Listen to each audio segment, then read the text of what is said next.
Assalamualaikum warahmatullahi wabarakatuh. Oke, video kali ini kita akan membahas mengenai grup faktor, gitu ya. Lanjutan dari yang materi sebelumnya kita punya subgroup normal, ya. Kita recall dulu subgroup normal. Apa itu subgroup normal? Jadi jika kita punya grup, kemudian kita punya subgroup, ya. Di dalam subgroup kita punya koset, ada koset kiri, ada koset kanan. Dari situ kita punya subgroup normal. Kapan suatu subgroup dikatakan subgroup normal? Kalau koset kiri sama dengan koset kanan, ya. AH sama dengan HA, ya. Atau kita punya teorema kemarin, kalau AHA inverse itu subset dari H.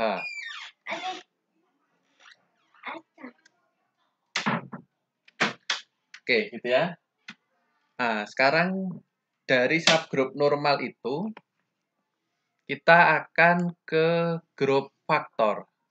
Jadi grup faktor didapat kalau kita punya subgroup normal, ya. Kalau subgroupnya nggak normal, maka kita nggak punya grup faktor, ya. Oke. Oke, sebelum saya lanjutkan ke grup faktor, semoga kalian semua, ya, Anda semua mahasiswa saya dalam keadaan sehat, gitu ya. Jangan lupa untuk berdoa semoga keadaan bisa membaik, gitu ya, dari hari ke hari. Semoga tidak semakin memburuk, tapi semoga semakin membaik. Selamat menjalankan puasa, yang beribadah puasa. Ya, semoga keadaan ini, study from home ini bisa menunjang puasa kalian, ya. Karena nggak harus capek-capek ke kampus kan, cukup di rumah aja belajarnya. Oke, grup faktor.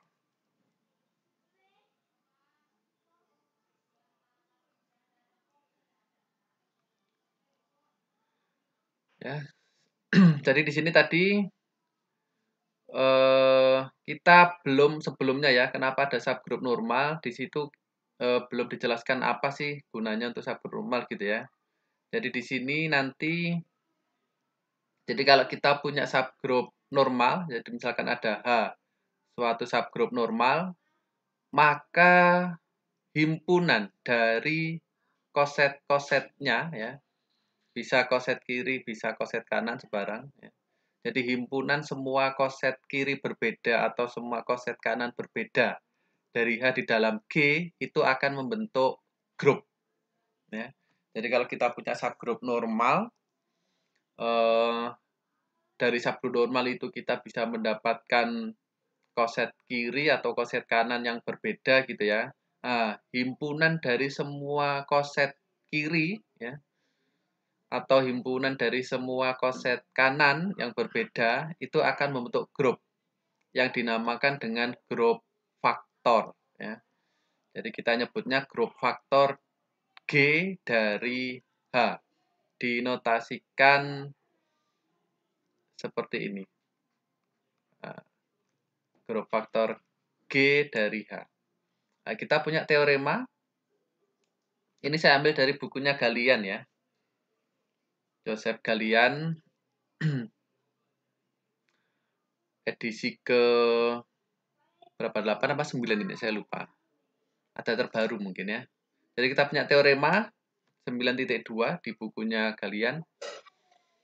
Jika diberikan G adalah grup, kemudian H subgroup normal, ya, maka himpunan itu yang didefinisikan seperti itu, yaitu himpunan semua koset. Kalau di sini koset kiri, ya, bisa juga koset kanan, ya. Bisa juga ditulis himpunan HA, gitu ya, dengan A elemen G, ya. Jadi grup faktor itu bisa koset kiri, bisa koset kanan. Karena kalau normal, maka HA kan sama dengan AH, ya kan? Karena dia normal, maka kita punya HA sama dengan HA. Jadi, AH di sini bisa juga jadi HA, gitu ya. Oke, adalah suatu grup dengan operasi itu. Kalau kita punya dua koset AH dan BH, maka operasi dua koset itu, AH operasi BH sama dengan AB, di mana AB ini begini mestinya, A dalam kurung B operasi H gitu ya. Jadi A, B di sana, A operasi B di sana. Nah, begini. Operasi ini adalah operasi yang ada di grup G, karena A dan B anggota G, gitu ya. Maka A operasi B di sini operasinya adalah operasi di grup G atau di subgrup H. Ya.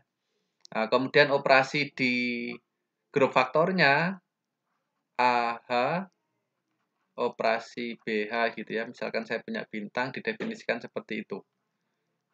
A operasi B dari H. A ini kan bentuknya koset ya kan? Bentuknya koset. Oke, kita punya teorema itu. Nah, sekarang kita tunjukkan apakah benar dengan operasi seperti itu himpunan semua koset dari H di dalam G itu membentuk grup atau tidak gitu ya. Bukti.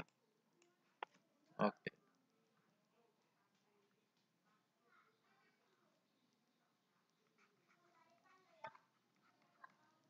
Bukti teorema 9.2. Oke. Jadi akan ditunjukkan bahwa himpunan itu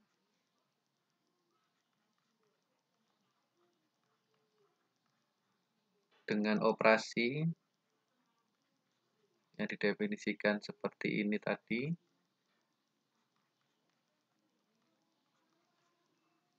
gitu ya, merupakan grup.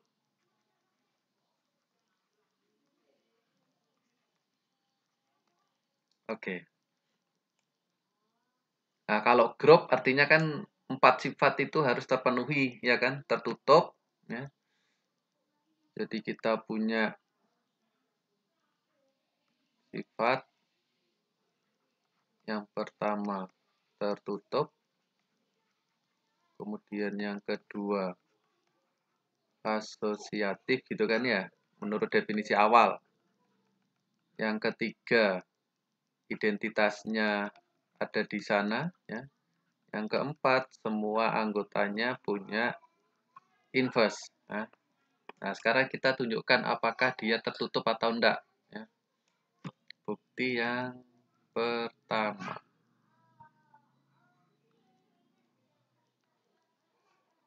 Tertutup ya.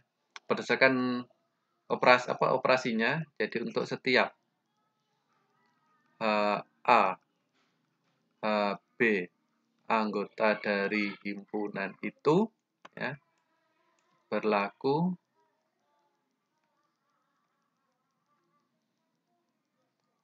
A operasi pakai bintang, B sama dengan A operasi B gitu ya.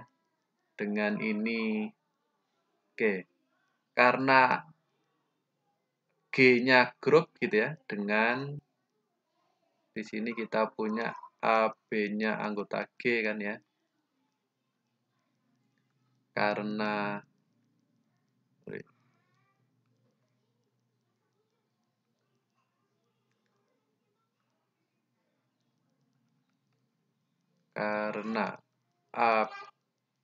karena G-nya grup ya, maka karena G grup maka A operasi B itu pasti anggota G.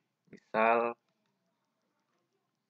A operasi B sama dengan C gitu ya.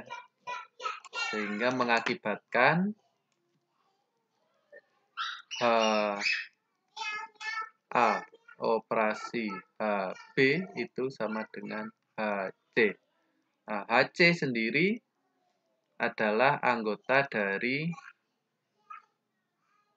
itu Kenapa? Karena himpunan ini tadi definisinya adalah semua koset berbeda, ya kan? Himpunan semua koset berbeda dari di dalam G, gitu ya.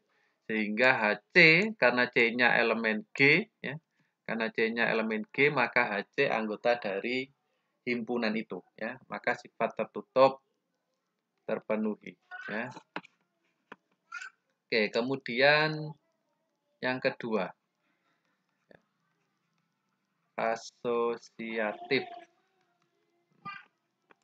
Kalau kita punya 3 elemen untuk setiap HA, HB, HC anggota himpunan itu, maka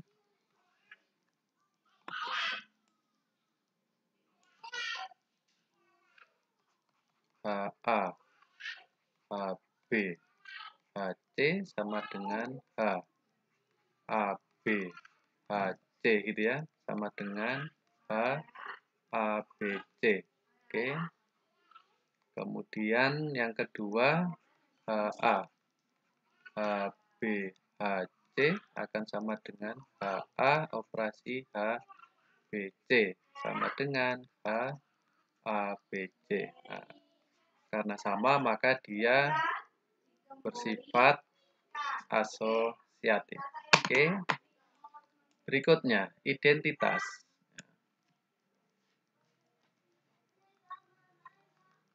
Identitas. Jadi ada identitasnya adalah H sendiri, ya, H sendiri atau HE.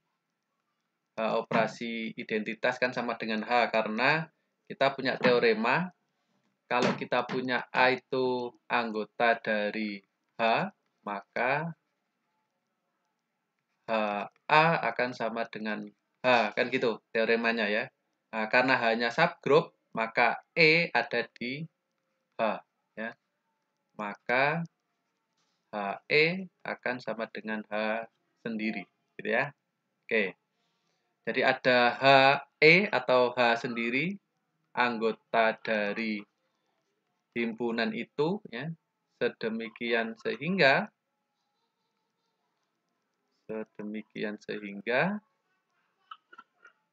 untuk setiap HA anggota GH berlaku H operasi HA, ya. Ini HE gitu ya, sama dengan HEA sama dengan HA sendiri, ya. Atau HA operasi HE dari kanan akan sama dengan HAE, ya, sama dengan HA. Oke. Maka ada identitasnya di sana. Oke, kita punya identitas di sana. Yang keempat, inverse, ya.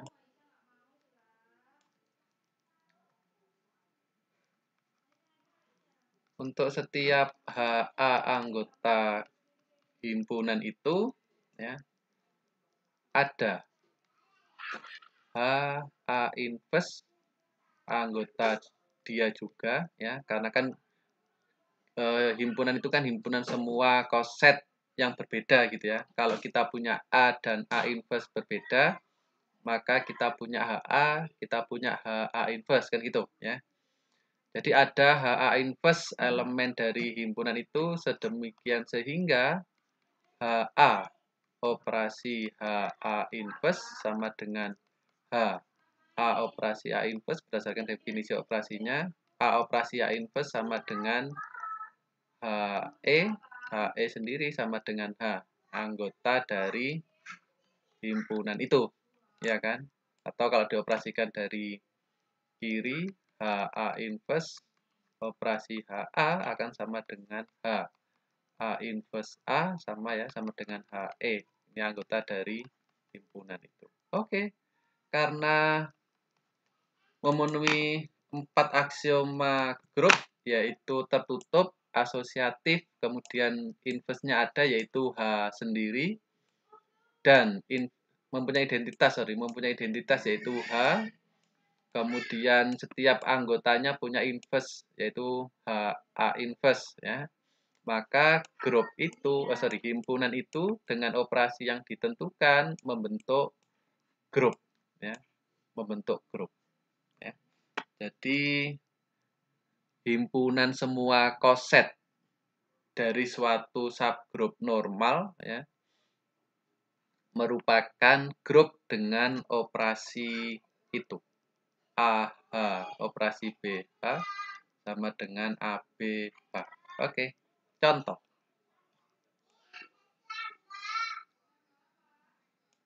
Kita punya 4Z di sana, yaitu himpunan bilangan bulat kelipatan 4 gitu ya. Himpunan bilangan bulat kelipatan 4. Itu ada 0 plus negatif 4, 4, negatif 8, 8, negatif 12, 12, negatif 16, 16, dan seterusnya gitu ya. Kemudian akan dibuat grup faktor itu ya. Jadi kita akan tunjukkan dulu 4Z itu normal atau enggak kan gitu. Apakah 4Z dia subgrup dengan operasi penjumlahan kalau di sana ya. 4Z apakah subgrup? Jadi kita tunjukkan. Apakah 4Z itu subgrup dari Z? Karena akan dicari grup faktor dari itu. Grup faktor Z oleh 4Z gitu ya. Jadi kita punya grupnya adalah Z, 4Z subgrupnya ya.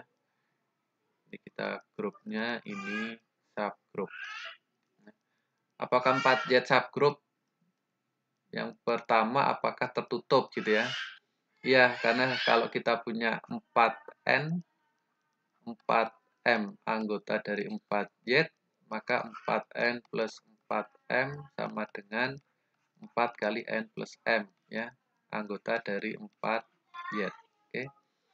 Nah, ini saya menggunakan yang apa namanya two step ya untuk ngecek subgroup, teorema apa namanya 2 langkah ngecek subgroup ya, tertutup dan punya inverse ya.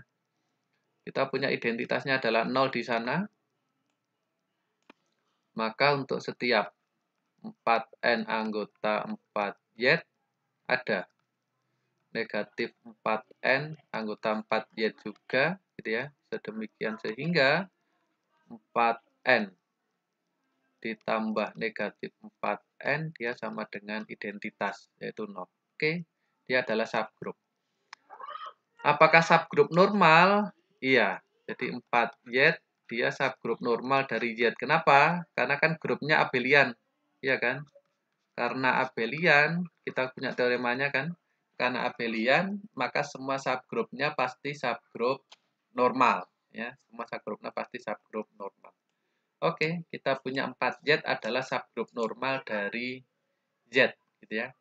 Nah, sekarang siapa saja koset kiri atau koset kanan berbeda dari 4Z di dalam Z ya. Kita punya yang pertama kita cek untuk 0 dulu ya. 0 tambah 4Z karena 0 itu anggota dari 4Z, maka pasti hasilnya sama dengan 4Z sendiri ya. Jadi 0 4Z sama dengan 4Z. Oke. Setelah 0 1.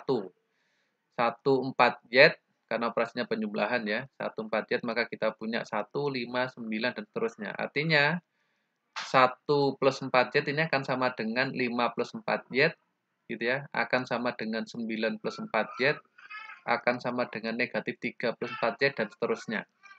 Kemudian 2 4Z sama dengan 2, 6, 10 dan seterusnya. Negatif 2, negatif 6, negatif 10 dan seterusnya. Ini akan sama dengan 6 4Z, 10 4Z, negatif 2 4Z dan seterusnya ya. Koset yang keempat, 3 4Z, hasilnya 3, 7, 11, negatif 1, negatif 5, negatif 9, dan sebagainya. Nah, ini akan sama dengan 7 plus 4Z, sama dengan 11 plus 4Z, sama dengan negatif 1 plus 4Z, negatif 5 plus 4Z, dan seterusnya. Ya. ketika dilanjutkan, misal 4 gitu ya, 4 plus 4Z, karena 4 anggota dari 4Z ya, maka 4 plus 4Z akan sama dengan 4Z sendiri ya, akan masuk ke koset yang pertama ya. Misal dilanjut lagi 5 plus 4Z gitu ya, karena 5 anggota dari 1 plus 4Z, maka 5 plus 4Z akan sama dengan 1 plus 4Z ya, dan seterusnya. Sehingga kita punya 4 koset kiri. Kalau di sini koset kiri, koset kanannya sama ya, karena abelian, maka dia subgrup normal, koset kiri sama dengan koset kanan. Ada 4 koset berbeda. Nah, sekarang maka himpunan dari ini ya. Jadi kita punya Z 4Z ya, itu adalah himpunan dari kalau di sini tadi koset kiri ya. A dari 4Z gitu ya, operasinya penjumlahan untuk A anggota Z. Jadi berdasarkan yang di atas tadi kita punya 4 koset, yaitu 4Z sendiri, kemudian 1 plus 4Z, 2 plus 4Z, 3 plus 4Z. Jadi ada 4 koset berbeda dari 4Z di dalam Z. Nah, dari 4Z itu, dari 4 anggota itu, kita bisa menggunakan tabel Cayley untuk memeriksa apakah dia grup atau bukan ya. Berdasarkan teorema tadi, sebarang apa namanya? Grup, kemudian ada subgrup normalnya, maka kumpulan dari semua koset kanan dari subgrup itu pasti grup ya. Teorema 9.2 tadi ya. Nah, berdasarkan teorema tadi, maka grup himpunan ini dengan operasi A plus 4Z ya, operasi B plus 4Z sama dengan A plus B plus 4Z, ini adalah grup ya, adalah berdasarkan teorema. Jadi teorema tadi untuk semua subgrup normal pada suatu grup ya. Nah, di sini kita punya tabelnya ya. Identitasnya adalah ini ya. Identitasnya itu 0,4Z atau sama dengan 4Z sendiri, itu identitasnya. Kemudian inverse dari 1 plus 4Z adalah ini ya, karena hasilnya kan identitas. Inverse dari 2 adalah itu. Inverse dari 3 adalah itu ya. Jadi masing-masing elemennya punya inverse. Oke. Masing-masing elemennya punya inverse. Itu contoh 1. Kalau di situ contoh 10 ya di bukunya. Oke, contoh berikutnya. Contoh 11. Jika kita punya grup bilangan bulat modulo 18 di sana, kemudian ada salah satu subgrupnya sama dengan himpunan yang dibangkitkan oleh 6 ya. 6 pangkat 1 6, 6 pangkat 2 12 karena operasinya penjumlahan ya. 6 pangkat 3 0 18 ya. 6 pangkat 3. Oke, jadi kita punya himpunan yang dibangkitkan oleh 6 di dalam Z18 adalah itu. Himpunan yang memuat 0, 6, 12 ya. Subgrup normal karena abelian ya. Jadi nggak perlu dicek karena abelian maka dia subgrup normal. Maka himpunan ini anggotanya ada 6 ya. Ada 6 koset berbeda karena Z18 itu ordernya adalah 18, kemudian order dari himpunan yang dibangkitkan oleh 6 adalah 3, maka banyaknya koset kanan di dalam G yang dibangkitkan oleh itu adalah 18 dibagi 3 sama dengan 6. Artinya order dari itu sama dengan 6. Ada 6 anggota gitu ya. Yaitu H sendiri, 1 plus H, 2 plus H, 3 plus H, 4 plus H, 5 plus H. 6 plus H akan sama dengan H sendiri, karena 6 kan anggota dari H. Ya. 7 plus H akan sama dengan 1 plus H, karena di dalam 1 plus H kan ada 7. 1 plus 6 ya, maka 7 plus H ada di sana. 8 plus H ada di situ. 9 plus A ada di sana, dan seterusnya. Ya. Sehingga kita punya 6 koset berbeda dari H di dalam G. Ya. Nah, di situ ada contoh pengoperasiannya. 5 plus H ditambah 4 plus H akan sama dengan 9 plus H. 9 plus H sama dengan 3 plus H di sana. Ya. Oke. Contoh grup faktor ya. Jadi grup faktor dengan grupnya ya 18, subgrupnya himpunan yang dibangkitkan oleh 6. Oke. Berikutnya contoh 12.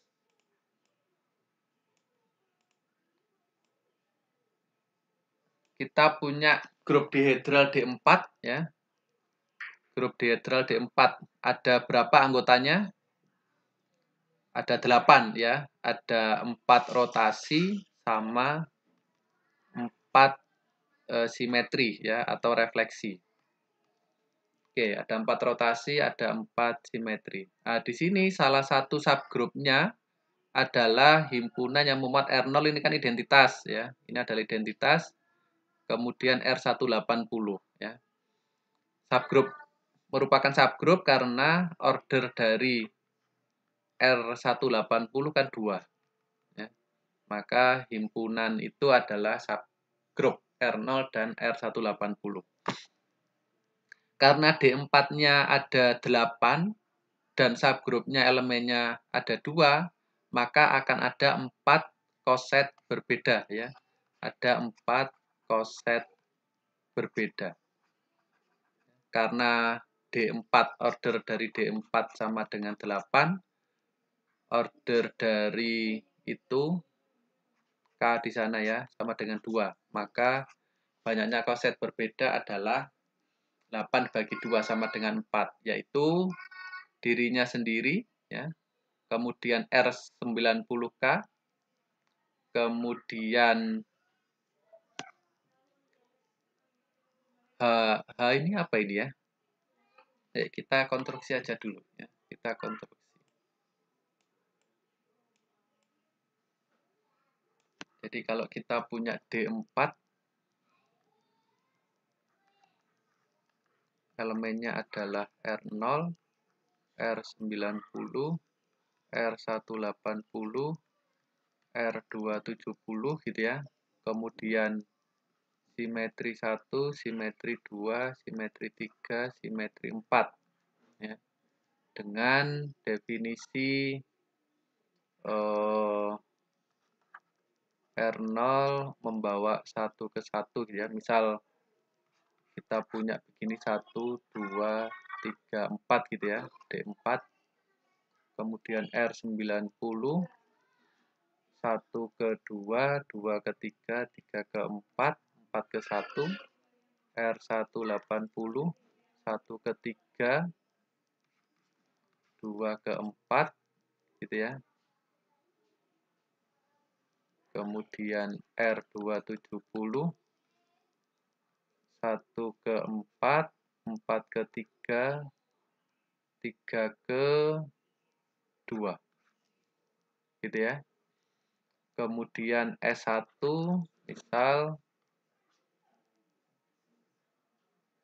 1 ke 2, 3 ke 4, kemudian S2-nya 1 ke 4, 2 ke 3, kemudian S3-nya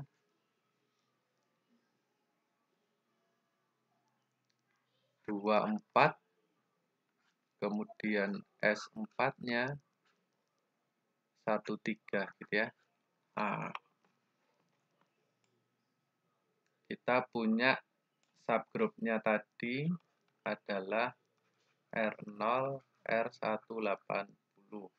Oke. Maka kalau kita operasikan R90K, maka kita punya R90 R0 operasi R90 R180 sama dengan R90 R270 gitu ya. Kemudian R270K sama dengan, karena R270 itu anggotanya R90, maka dia akan sama dengan R90 ya. K. Oke. Jadi kita punya satu koset. Koset berikutnya S1K, maka kita punya S1 R0 S1 R180 gitu ya. Sama dengan S10 karena R0-nya identitas, maka dia sama dengan S1. S180 kita cek ya. S1-nya 1 2 3 4 1 2 3 4.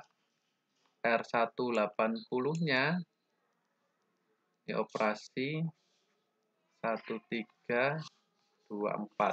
Nah, 1 dibawa ke 2, 2 dibawa ke 4, 4 dibawa ke 3, 3 dibawa ke 1, 1 4 gitu ya. Kemudian 2 dibawa ke 1, 1 ke 3, 3 ke 4, 4 ke 2. Jadinya 1 4 2 3. Hasilnya adalah S2. Jadi hasilnya di sini adalah S2. Oke. Maka kalau kita punya S2K, karena S2 ini anggota dari S1K, maka S2K akan sama dengan S1K, gitu ya. Oke, yang ketiga kita punya S3K.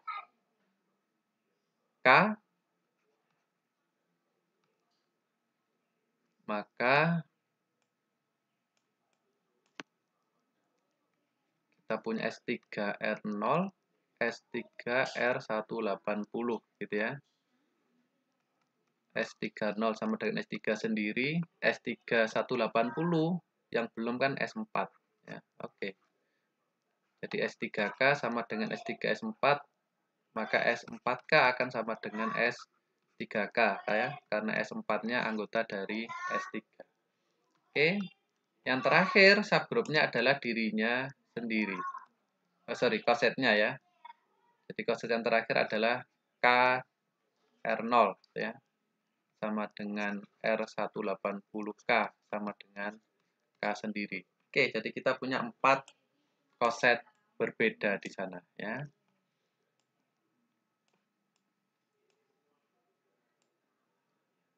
Oke, jadi misalkan di sini H-nya itu S1, D-nya S3 misalkan gitu ya, diagonal. Diagonalnya tadi kan S3.